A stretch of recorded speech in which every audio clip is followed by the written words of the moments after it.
Aaron Smith punched in his time card at Rosie's Café, the small, corner establishment known for its hearty breakfasts and warm, inviting atmosphere. The morning rush was in full swing, with the usual crowd of locals huddled over steaming cups of coffee and plates of the cafe's famous pancakes and omelettes. Aaron, clad in his well-worn apron, manned the grill with practiced ease, flipping pancakes and cracking eggs with a rhythm honed from years of experience. "Morning," Aaron greeted Mrs. Jenkins, a regular who had claimed the corner booth as her own. "The usual for me, please. And don't skimp on the bacon this time." Aaron chuckled. "Wouldn't dream of it, Mrs. Jenkins. Extra bacon, coming right up." The cafe buzzed with the comfortable din of conversation and clinking silverware. Rosie, the cafe's owner and namesake, bustled about, refilling coffee cups and sharing laughs with her customers. It was the kind of place that felt like home to many, a community hub where news was shared and friendships were nurtured. "Hey Aaron, can you whip up one of your special French toasts for table 4? They've been raving about it since last week," Rosie called out from across the counter, her smile as warm as the coffee she poured. "Got it, Rosie. One special French toast," on the way Aaron replied, already reaching for the cinnamon and vanilla. He took pride in his work, in the small joys his cooking brought to others. As the morning wore on, the rush began to ebb, allowing Aaron a moment's respite. He wiped his brow with the back of his hand, surveying the near-empty plates and satisfied customers with a sense of accomplishment. It was shaping up to be another ordinary day at Rosie's Café, filled with familiar faces and the simple pleasure of good food. But the ordinary was about to turn extraordinary. Just as the lunch crowd started to trickle in, Aaron caught a whiff of something burning. At first he thought he'd left something on the grill too long, but a quick check dispelled that notion. The smell grew stronger, acrid and alarming. That's when he saw it, a flicker of flame from the corner of his eye, climbing the curtains that framed the front window. "Fire!" someone yelled, panic slicing through the calm. The cafe erupted into chaos, patrons scrambling for the door, chairs overturning in the rush to escape. Aaron's heart raced, but his mind was clear. "Everyone, stay calm," he shouted, voice cutting through the pandemonium. "Follow me, quickly." He remembered the fire extinguisher mounted near the kitchen, a detail that now seemed prescient. As he made his way toward it, he counted the heads, ensuring no one was left behind. The fire had other plans, growing faster than anticipated, blocking the path to safety. Aaron's training kicked in. "There's a back exit," through the kitchen he instructed, guiding the frightened patrons with a calm he didn't feel. "Stay low and keep moving." As they neared the exit, Aaron's mind raced. Had he missed anyone? Was everyone accounted for? In the midst of the smoke and fear, Aaron's decision was made. He turned back, determined to ensure no one was left behind. This regular day at Rosie's Café had turned extraordinary, and Aaron Smith was at the heart of it, poised to become a hero in ways he never imagined. The moment Aaron decided to turn back, the air in Rosie's Café was thick with panic and the acrid scent of burning fabric. He had managed to usher most of the patrons towards the kitchen's back exit, but his mind wouldn't quiet. The possibility of someone left behind gnawed at him as he pushed against the flow, his eyes stinging from the smoke. "Everyone out," he shouted over his shoulder, trying to make his voice heard above the clamour of alarms and cries. "Think so, Aaron. But check the bathrooms," Rosie called back, her face lined with worry as she helped the last few customers through the kitchen. Nodding, Aaron grabbed a damp towel from the kitchen, pressing it against his mouth and nose. The cafe, once a place of warmth and laughter, now seemed alien, transformed by the creeping flames and billowing smoke. As he moved, the fire's crackle and hiss filled the air, a terrifying soundtrack to his search.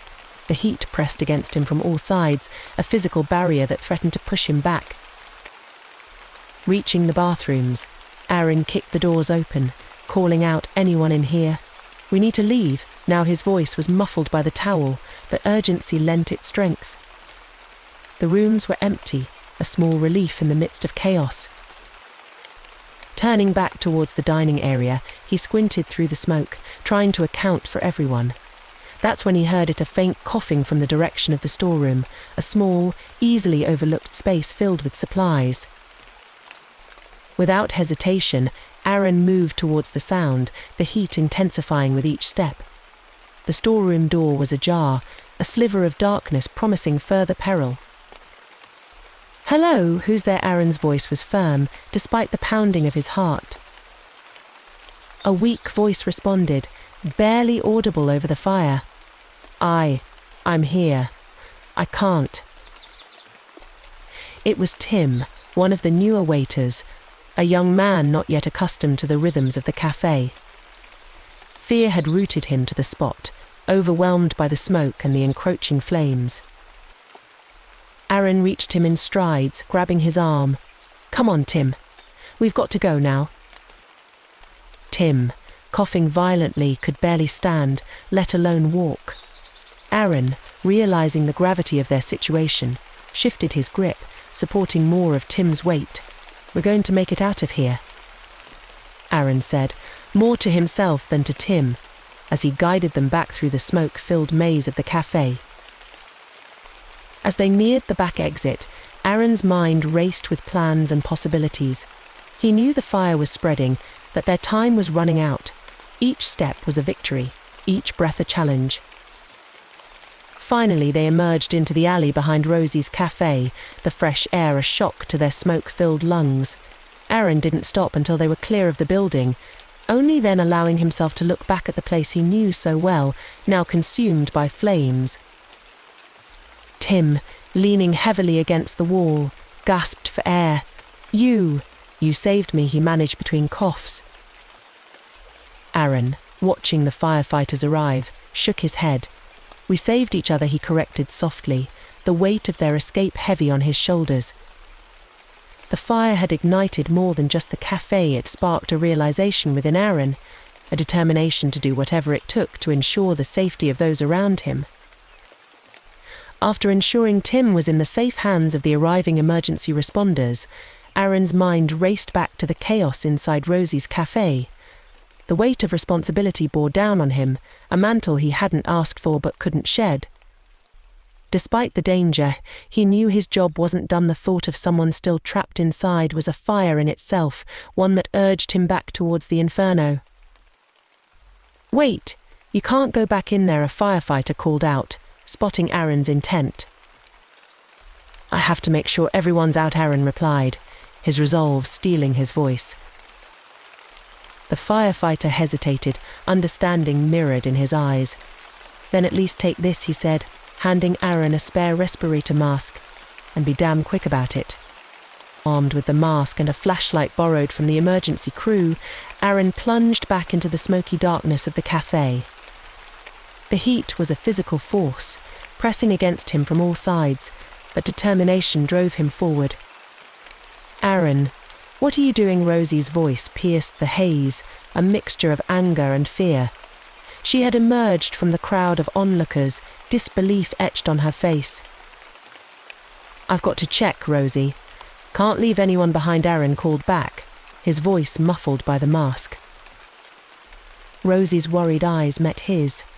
"Be careful," she said, her voice barely a whisper against the roar of the fire. Nodding, Aaron moved deeper into the café, the beam of his flashlight cutting through the smoke. The place he had known so well was now alien, transformed by the flames into a labyrinth of danger. "Hello, anyone here?" Aaron's voice echoed, a call to anyone who might still be trapped. As he passed the bar, a faint sound caught his attention, a soft, almost imperceptible moan. Aaron froze, listening intently. There it was again, a quiet plea for help. Following the sound, Aaron found himself at the entrance to the staff locker room, a small space off the main dining area. The door was slightly ajar, and as he pushed it open, his flashlight illuminated a figure huddled on the floor. It was Jenna, one of the servers, her leg pinned by a fallen shelving unit. Her face was pale, streaked with soot, and fear widened her eyes as the light found her. "Aaron," she gasped, relief flooding her voice. I thought I was going to die in here." "You're not going to die, Jenna. I've got you," Aaron said, moving swiftly to assess the situation. The shelving unit was heavy, but adrenaline lent him strength. He braced himself and lifted, managing to shift the debris enough to free Jenna's leg. "Can you walk?" Aaron asked, concern marking his features. "I think so," Jenna replied, grimacing as she put weight on her injured leg. Supporting Jenna, Aaron guided her towards the back exit, the same route he had taken before. Each step was a struggle against the smoke and heat, but Aaron's determination never wavered. As they finally emerged into the alleyway, the fresh air was a balm to their lungs. Emergency responders were quick to assist, wrapping Jenna in a blanket and checking her leg. "You came back for me," Jenna said, looking up at Aaron with gratitude. "Why?" Aaron, watching as the flames continued to devour the cafe, found no simple answer. "Because it was the right thing to do," he said finally, the truth of it resonating deep within him. As he stood there, amid the chaos and the relief of the saved lives, Aaron realized the depth of his own courage. He had walked into the flames, not once but twice, driven by a sense of duty and a refusal to leave anyone behind. It was a defining moment, one that would change the course of his life in ways he couldn't yet imagine. Jenna, now safely in the hands of the paramedics, kept glancing back at Aaron with a mixture of awe and gratitude.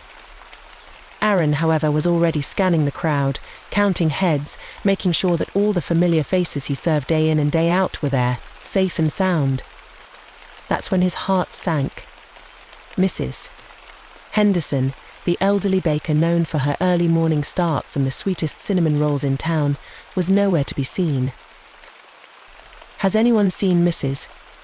Henderson?" Aaron's voice cut through the murmurs of the gathered crowd, a sharp edge of urgency to his tone. Rosie, her face smeared with soot and eyes wide with realization, shook her head. I haven't seen her since the fire started." "Oh, Aaron, she must be." Without waiting for her to finish, Aaron turned back towards the cafe. The firefighters, now attempting to contain the blaze, shouted after him, but Aaron was already moving, driven by a single thought: find Mrs. Henderson. Back inside, the heat was even more oppressive, the smoke thicker. Aaron coughed, his lungs burning, but he pressed on. "Mrs. Henderson," he called, his voice hoarse. "It's Aaron. Where are you?" There was no response, just the crackle of flames and the distant sound of water from the firefighters' hoses. Aaron pushed deeper into the cafe, towards the bakery section at the back, where Mrs. Henderson spent her mornings. Finally, he heard a weak cough from behind the counter. Aaron rushed over, his flashlight beam cutting through the smoke, and found Mrs. Henderson on the floor, trying to shield herself from the smoke with a damp cloth. "Aaron, dear, is that you?" Her voice was weak, but the relief was palpable. "Yes, Mrs. Henderson, it's me." "We need to get you out of here," Aaron said, reaching down to help her up. I can't walk, dear." "My ankle," she gestured to her swollen ankle, twisted in her fall. Aaron didn't hesitate. "Okay, hold on to me," he said, carefully lifting her into a fireman's carry. It was going to be difficult maneuvering back through the smoke and debris with the added weight, but leaving her behind was not an option. As they made their way back, Mrs. Henderson clung to Aaron, her body trembling. "You shouldn't have come back for me, dear. It's too dangerous. And let you miss baking those cinnamon rolls everyone loves." "Not a chance," Aaron tried to lighten the mood, despite the burning in his eyes and lungs. Mrs. Henderson chuckled weakly, the sound almost lost in the roar of the fire. "You're a good boy, Aaron Smith. Too good." Navigating through the thick smoke, Aaron kept talking to Mrs. Henderson, trying to keep her conscious and focused on him rather than the heat and danger that surrounded them. Finally, they emerged from the smoke and into the alley, where fresh air and emergency responders awaited. As paramedics rushed to take Mrs. Henderson, Aaron watched, his chest heaving with exertion and relief. He had saved her, but the gravity of what he had done, rushing into a burning building not once, but twice, began to weigh on him. "You're a hero," Rosie said, coming up to him with tears in her eyes. "You saved her. You saved all of us." Aaron shook his head, looking back at the flames consuming the cafe. "I just did what anyone would do," he said, though he wasn't quite sure if that was true. Not everyone runs into a fire, but today he couldn't have lived with himself if he hadn't. As the fire department continued their battle against the blaze, Aaron stood among the crowd, a makeshift family brought together by daily routine and now bound by shared trauma. He realized in that moment the impact of individual actions, the weight of responsibility, and the true meaning of courage. It wasn't just about facing danger, it was about who you were willing to face it for. As the last of the flames were extinguished and the smoke began to clear, Aaron stood outside the charred remains of Rosie's cafe, wrapped in a blanket someone had draped over his shoulders. The adrenaline that had fueled his actions was now giving way to exhaustion, but his mind was restless, replaying the events over and over. "You did good," son, a grizzled firefighter, approached him, clapping a firm hand on Aaron's shoulder. "Saw you running back in there. Brave thing." Aaron managed a weak smile. "Just didn't want anyone to get hurt, that's all." The firefighter nodded, understanding in his gaze. "Takes more than just not wanting, though. It takes guts. You've got him." As the morning turned into afternoon, the crowd of onlookers and evacuated patrons began to share their stories with the arriving news crews. Microphones and cameras were everywhere, capturing the aftermath and the tales of close calls and daring rescues. "Excuse me, are you Aaron Smith?" a reporter approached, her cameraman trailing behind her. "We've heard incredible things about your actions today. Can you tell us what happened?" Aaron, taken aback by the sudden attention, hesitated. Well, I don't know about incredible. The fire started, and I just wanted to make sure everyone was safe.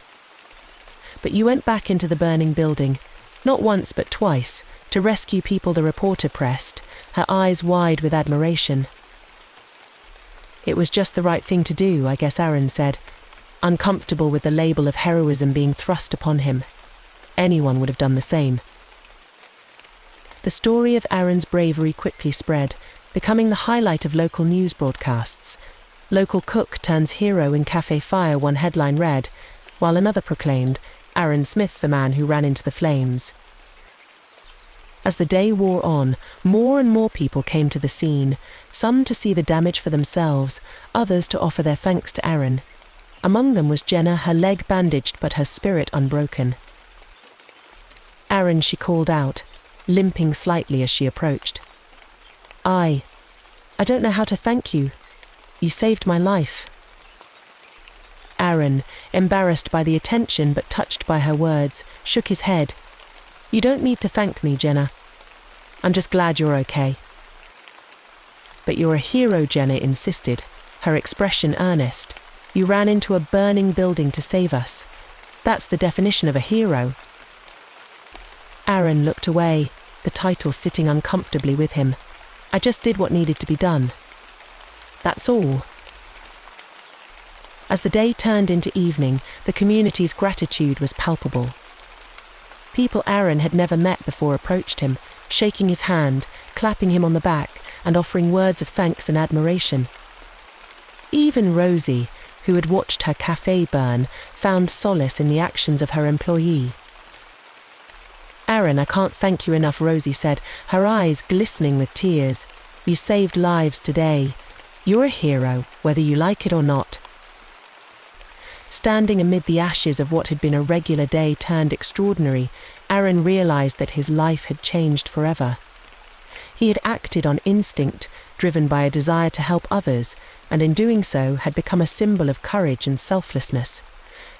But to Aaron, he was just a cook who did what he felt was necessary, a man who ran into the flames not for glory, but because it was the right thing to do. In the days following the fire at Rosie's Café, the local community rallied in a way that Aaron had never seen before. Signs of support adorned the boarded-up windows of the café, and a crowdfunding campaign for the repairs surged past its goal within hours. But amid the outpouring of community spirit, it was Aaron's bravery that remained the focal point of everyone's admiration. One morning, as Aaron walked through the town, still coming to terms with his newfound status, he was approached by Mayor Thompson, a stout man known for his booming voice and public presence. Aaron Smith, the mayor, called out, his hand extended in greeting. "I've been looking for you." "Me," Aaron replied, puzzled. "What can I do for you, Mayor Thompson?" "It's not what you can do for me, son. It's what you've already done for this community," the mayor said, shaking Aaron's hand vigorously. "Your courage and quick thinking saved lives. The town council and I believe such heroism deserves recognition." Aaron felt a flush of embarrassment. "I appreciate that, sir, but I really just did what anyone else would do." "Nonsense," the mayor chuckled. "Not everyone runs into a burning building, Aaron. We're organising a small ceremony to honour your bravery. It's set for this Saturday at the town hall. I hope you'll attend." Despite his reservations, Aaron found it hard to say no to the mayor's earnest request. "All right, I'll be there," he agreed, albeit reluctantly. The day of the ceremony arrived quickly, and the town hall was packed with people from all walks of life, fellow employees from Rosie's, customers he had saved, members of the fire department, and just about anyone whose life Aaron had touched, directly or indirectly. As Aaron took his place at the front of the room, next to Mayor Thompson and a few other dignitaries, he felt out of place, like a cook in a world of heroes. "Ladies and gentlemen," Mayor Thompson began, his voice filling the room, "we gather here today to honour a very special member of our community, Aaron Smith, whose bravery and selflessness saved the lives of several of our fellow citizens during the tragic fire at Rosie's Café." Applause filled the room, but Aaron's eyes were drawn to the faces in the crowd. Jenna, with her leg still in a brace, Tim, looking more like his old self, Rosie, whose eyes were wet with unshed tears, and many others whose lives he had impacted. "Aaron, please come forward," the mayor continued, gesturing to a small podium. Stepping up, Aaron faced the crowd, his heart racing. I'm not really one for speeches," he started, his voice steady despite his nerves. "I did what I did because I couldn't stand by and watch when I knew I could help. I know any of you would have done the same if you were in my shoes." The room was silent, hanging on his every word. This town, this community, it's made up of people who care for each other, who come together when things get tough. I'm proud to be a part of that. So, this recognition, I share it with all of you. We're all heroes in our own ways. The applause that followed was thunderous, a testament to the collective pride and gratitude of the community. Aaron had sought to deflect the attention from himself, but in doing so, he had only endeared himself further to the hearts of those present. After the ceremony, people came up to Aaron, offering their thanks, sharing their stories, and expressing their admiration. It was overwhelming, but beneath it all, Aaron felt a deep sense of connection to the community he had helped save. As the crowd began to disperse, Rosie approached Aaron, her expression one of profound gratitude. "Aaron, I don't know what to say. You've given us all so much. Just thank you." Aaron smiled, feeling a sense of closure. "You don't have to say anything, Rosie. I'm just glad I could help." Walking home that evening, Aaron felt a shift within him. The recognition he had received was more than just a medal or a moment in the spotlight. It was a reminder of the impact one person could have on the lives of many. He had acted out of a desire to help, without any thought for recognition or reward, and in doing so he had shown what it truly meant to be a part of a community. In the weeks following the ceremony, Aaron found himself in a reflective state, contemplating the nature of bravery and the role it played in his life. The recognition he had received, while humbling, also sparked a curiosity about what it meant to be brave. Was it an innate quality, or could it be learned, cultivated like a skill? One afternoon, Aaron decided to visit the fire station to thank the firefighters who had responded to the Café fire. As he walked through the large bay doors, he was greeted by the sight of firefighters maintaining their equipment, a routine that spoke of preparedness and duty. "Hey," Aaron called out Captain Lewis, the man who had handed him the respirator mask on the day of the fire. "What brings you here?" "Just wanted to say thanks, again, for everything you and your team did that day," Aaron replied, extending his hand. Captain Lewis shook it warmly. "You're part of the reason we had a happy ending to that call, Aaron. Not many civilians would have done what you did." Aaron shrugged, uncomfortable with the praise. "I've been thinking a lot about that. What makes someone do something like running into a fire? Is it bravery, or just not thinking?" The captain chuckled. "A bit of both, I'd say. But bravery isn't just about running into danger, it's about making tough decisions under pressure, about putting others before yourself. It's something you clearly have." "But can it be taught?" Aaron asked, genuinely curious. "The way you train for fires, can people train to be brave?" "Training helps, sure. It prepares you for the physical aspects, the techniques and strategies. But bravery, that comes from within. It's about who you are, your values. And yes, I believe it can be nurtured," Captain Lewis explained, his tone reflective. How Aaron pressed, eager to understand more. "By facing your fears, small ones at first.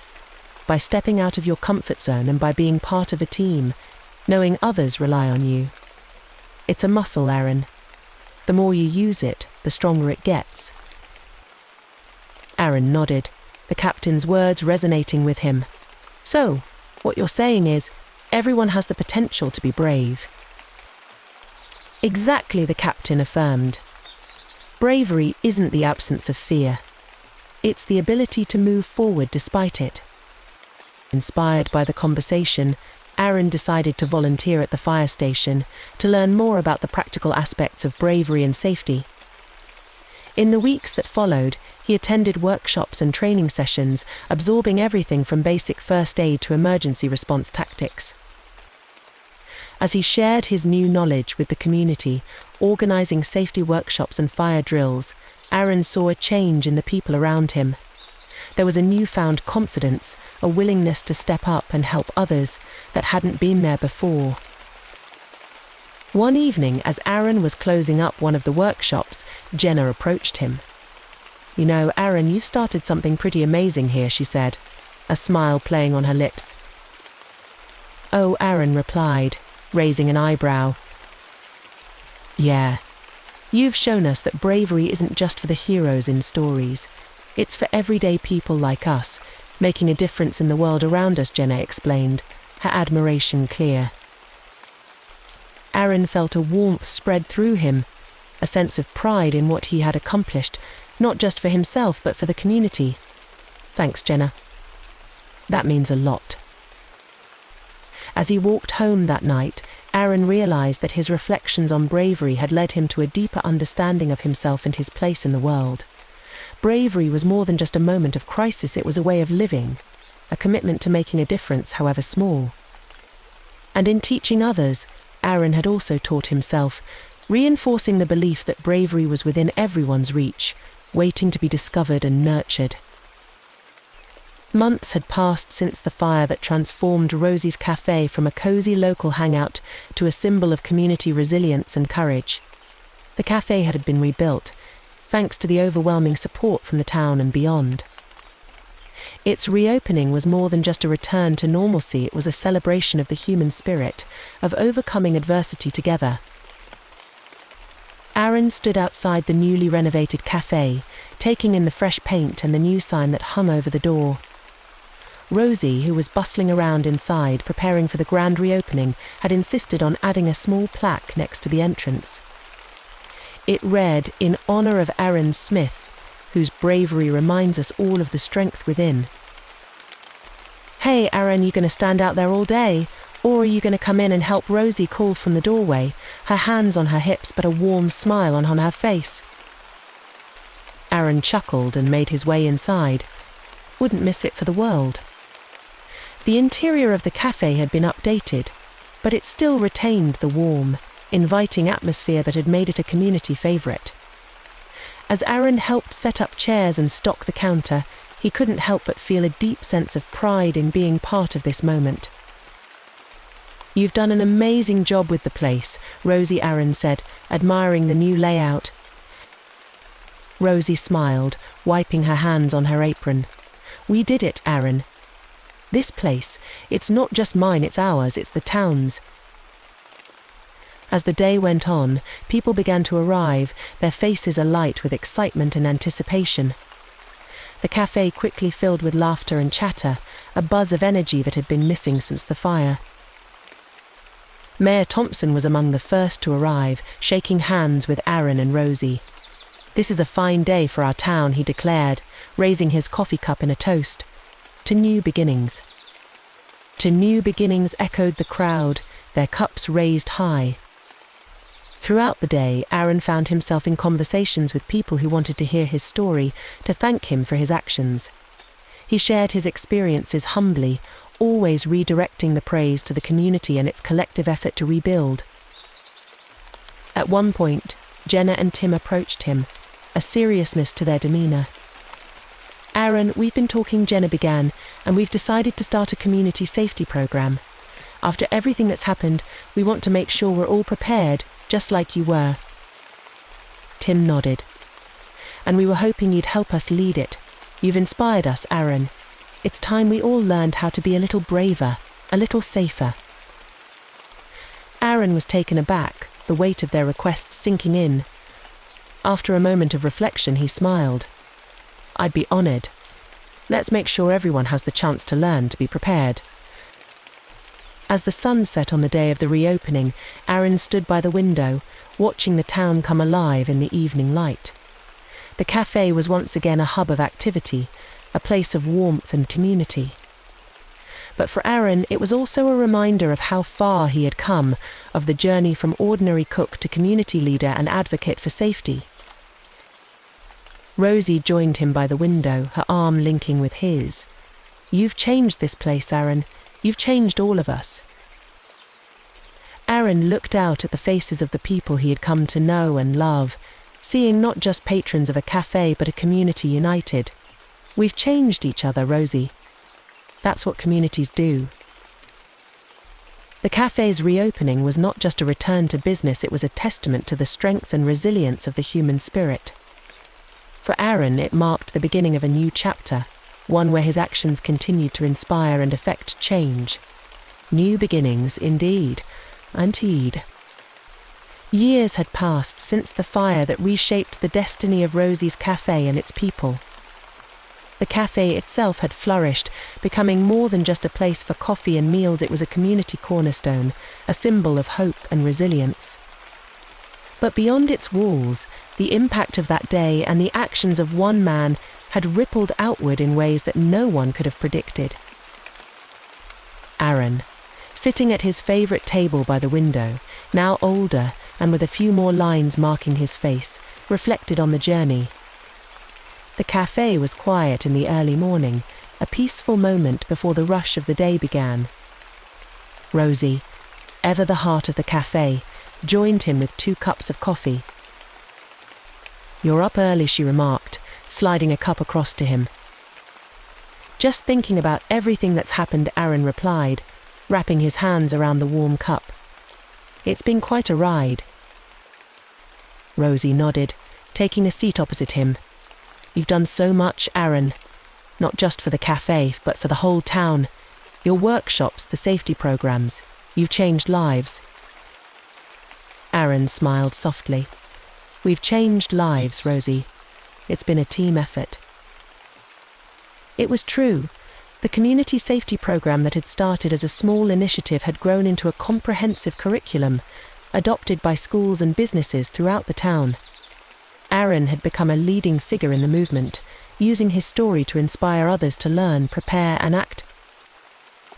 But it wasn't just the programs that had left a mark, it was the spirit of community, of looking out for one another, that had truly transformed the town. People spoke of the fire not just as a tragedy, but as a turning point, a catalyst for change. As the cafe began to fill with the morning crowd, a young man approached Aaron, a nervous energy about him. "Mr. Smith," he began, hesitantly. "I just wanted to say, well, thank you. Your program at the high school, it made a real difference for me. Made me think about what I want to do with my life. I'm going to start training as a firefighter next month." Aaron's eyes lit up, a mixture of surprise and pride. "That's fantastic. I'm so glad to hear it. You're going to make a great firefighter." The young man beamed, buoyed by Aaron's encouragement. "Thanks. I hope I can be as brave as you were." "Bravery's in all of us," Aaron replied, echoing words he had come to live by. "You just have to find it within yourself." As the young man walked away, Rosie leaned in, a twinkle in her eye. "Looks like your legacy is growing, Aaron." Aaron watched the young man join his friends, a sense of contentment washing over him. "It's not my legacy, Rosie. It's ours. This town, this community, we're all building it together." The legacy of that fateful day at Rosie's Café had evolved into something far greater than Aaron could have ever imagined. It wasn't about the acts of heroism or the accolades that followed, it was about the enduring spirit of community, the willingness to help, to teach, and to protect one another. As the cafe buzzed with life, Aaron and Rosie shared a quiet moment, a mutual understanding of the journey they had shared. The legacy of a hero had become the legacy of a community, a testament to the power of unity and the strength found in collective courage. In the end, Aaron realized that heroism wasn't about individual acts of bravery, it was about inspiring others to be their best selves, to contribute to the world in meaningful ways. And as the sun rose higher, casting a warm glow over the cafe, Aaron knew that the true legacy of a hero was the difference made in the lives of others, a legacy that would continue to grow, long into the future. Let us know in the comments how this story has inspired you, or share your own experiences of overcoming adversity. Don't forget to like, share, and subscribe for more heart-touching stories like this one. Hit the bell icon to stay updated with our latest uploads. Your journey through the complexities of the human heart starts now. Remember, your story isn't over yet. It's just a new chapter beginning. Stay strong, stay inspired.